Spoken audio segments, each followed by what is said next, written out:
जिंदाबाद जिंदाबाद जिंदाबाद रवीना वर्मा जिंदाबाद जिंदाबाद जिंदाबाद जिंदाबाद वर्मा जिंदाबाद जिंदाबाद जिंदाबाद वर्मा जिंदाबाद जिंदाबाद जिंदाबाद वर्मा long live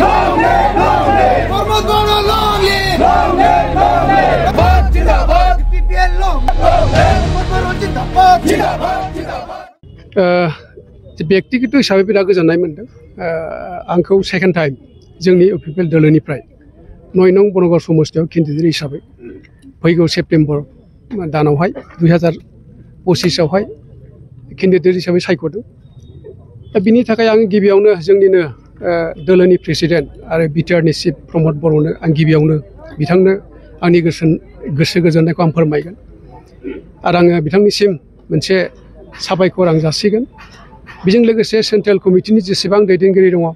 जिरनगोरा नार्जारी इउजि ब्रह्म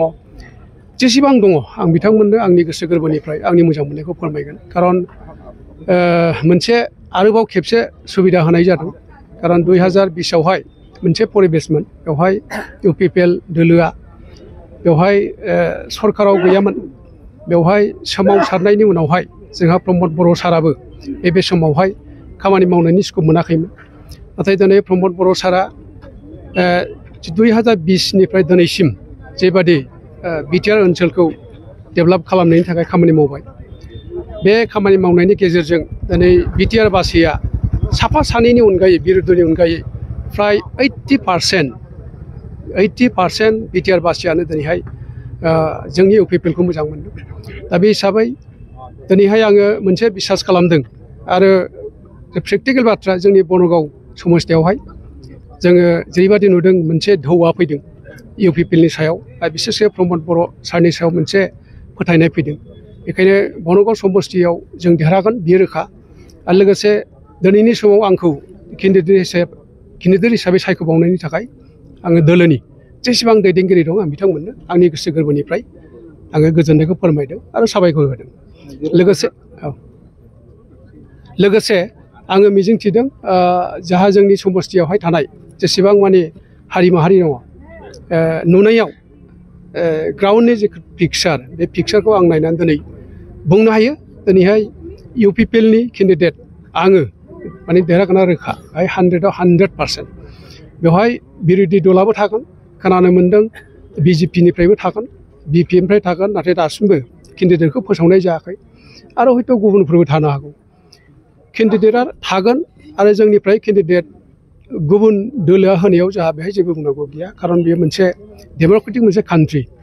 बेयो मोनसे माल्टि पार्टि मोनसे सिस्टेम बेखायनो थागोन नाथाय रायजो राजाफ्रा आंनि बुजिनायाव आं नुनायाव दा डिसाइड खालामबाय जे थारैनो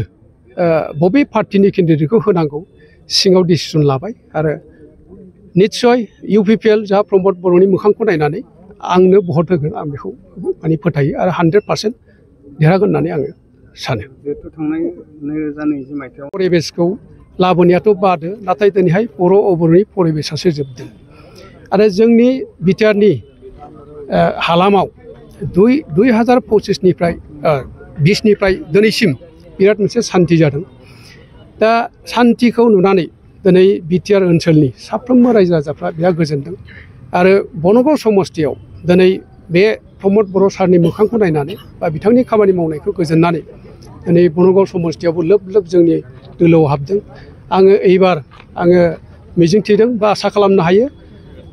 खमबाबो 6-7 हाजारनि डिफारेन्सआव आङो देरहागोन होननानै आं रोखा बुंनो हायो।